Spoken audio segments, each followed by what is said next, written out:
এর আগের দুটো ভিডিওতে রাসায়নিক গণনা সম্পর্কে ওজন আয়তন এবং ওজন সংক্রান্ত অঙ্ক নিয়ে আলোচনা করা হয়েছিল।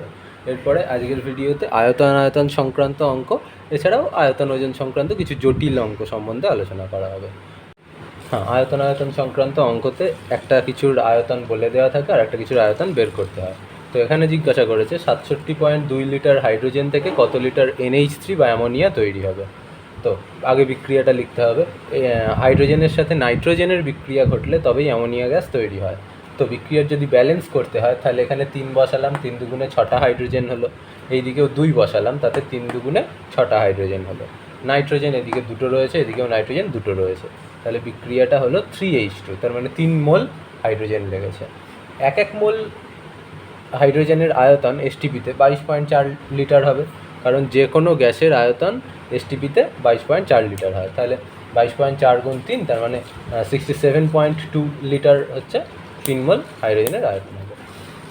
এবার এই যে 67.2 লিটার হাইড্রোজেন, এখান থেকে কতটা অ্যামোনিয়া তৈরি হয়েছে সেটাই জিজ্ঞাসা করতে বলেছিল। আর মানে এখানে ওই অঙ্কতেও আর কিছুই করতে হবে না, একেবারে বেরিয়ে যাচ্ছে যে 67.2 লিটার থেকে কতটা তৈরি হবে। তো 2 মোল অ্যামোনিয়া তৈরি হয়, তো 2 মোল অ্যামোনিয়ার আয়তন বের করছি। এক মোল অ্যামোনিয়ার আয়তন 22.4 লিটার, কারণ যে কোনো গ্যাসের বললাম, যে কোনো গ্যাসের আয়তন 1 মোলের ক্ষেত্রে 22.4 লিটার হয়।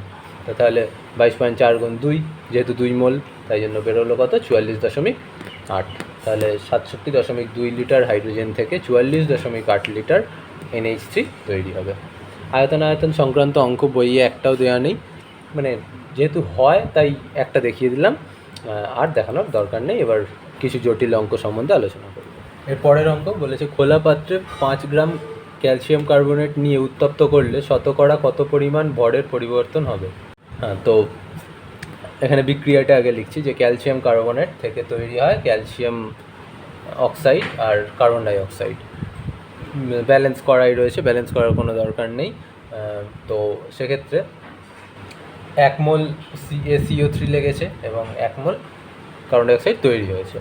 1 মোল পরিমাণ ক্যালসিয়াম কার্বনেট বলতে 100 গ্রাম হয়। কীভাবে হিসেব হলো, 40 ক্যালসিয়ামের জন্য, কার্বনের জন্য 12, কারণ কার্বনের পারমাণবিক ওজন 12, অক্সিজেনের পারমাণবিক ওজন 16, কিন্তু 3 পরমাণু অক্সিজেন রয়েছে তাই জন্য 3 × 48। তাহলে 48, 12, 48 যোগ করলে 100 গ্রাম।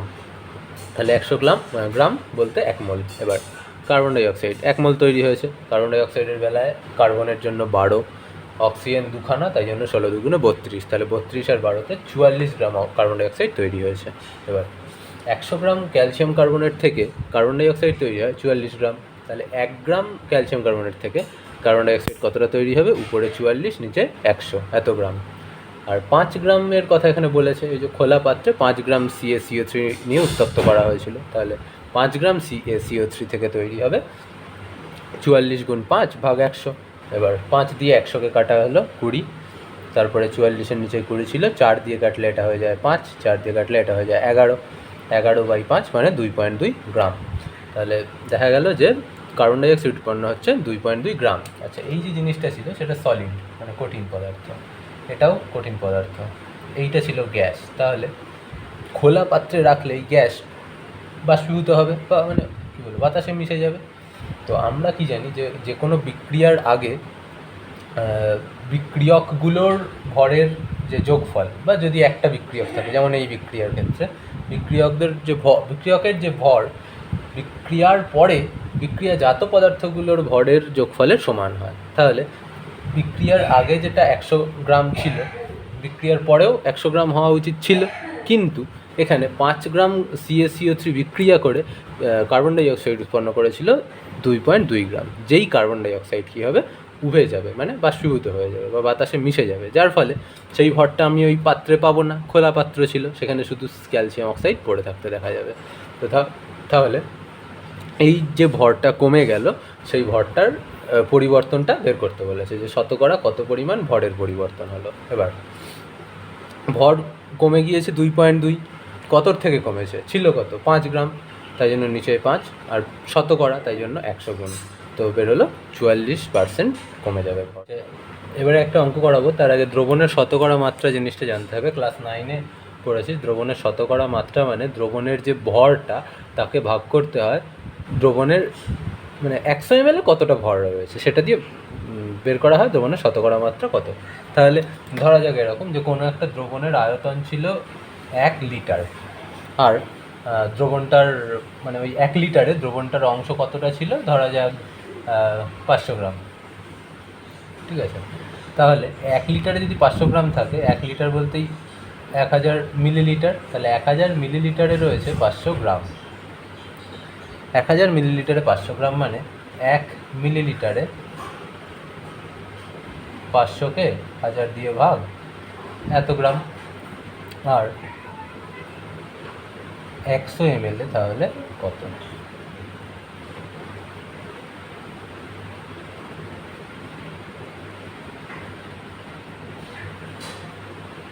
তাহলে পড়ে থাকছে 50, তাহলে 100 ml 50 গ্রাম রয়েছে, তাই জন্য বলা হবে দ্রবণের শতকরা মাত্রা 50%, এরকম ব্যাপার। তাহলে প্রতি 100 ml কতটা পরিমাণ দ্রবণের ভর রয়েছে সেটা দিয়ে বের করা হয় দ্রবণের শতকরা মাত্রা।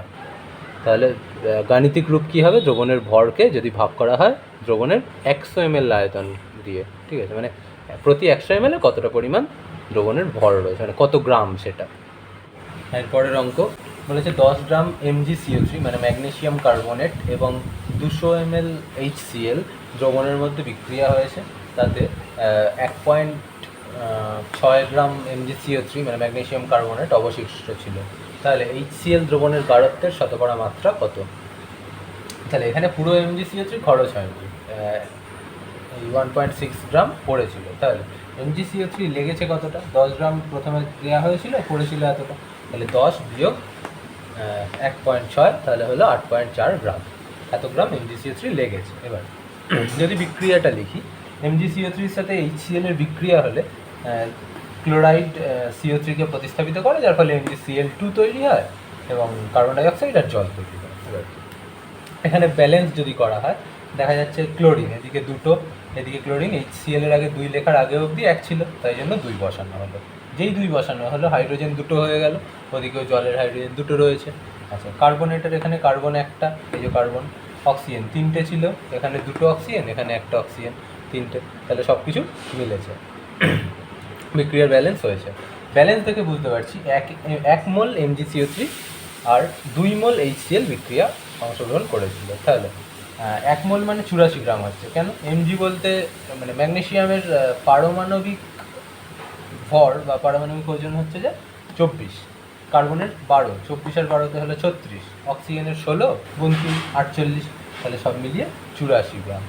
আচ্ছা, এখানে HCl এর বেলায় 2 মোল, তাই জন্য 2 গুণ করা হয়েছে, হাইড্রোজেনের 1, ক্লোরিনের 35.5, যার জন্য 36.5-এর সাথে 2 গুণ করা হয়েছে, তাহলে 73 গ্রাম হলো। তাহলে এইটা দেখে কি বুঝতে পারছি যে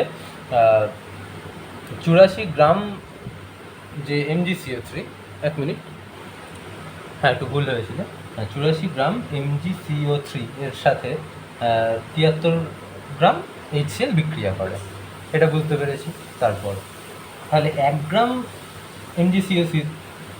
MgCO3-র সাথে কত গ্রাম HCl বিক্রিয়া করবে, 73/84, আর 8.4 গ্রাম MgCO3-র সাথে বিক্রিয়া করবে এতটা HCl। কীভাবে বেরোলো, 73 উপরে 8.4টা উপরে গুণ হলো, নিচে 84 ছিল, 8.4-এর পয়েন্ট উঠে গেল, নিচে 10, কাটাকুটি করলে 84 কেটে যায়, 73কে 10 দিয়ে ভাগ করলে 7.3 গ্রাম।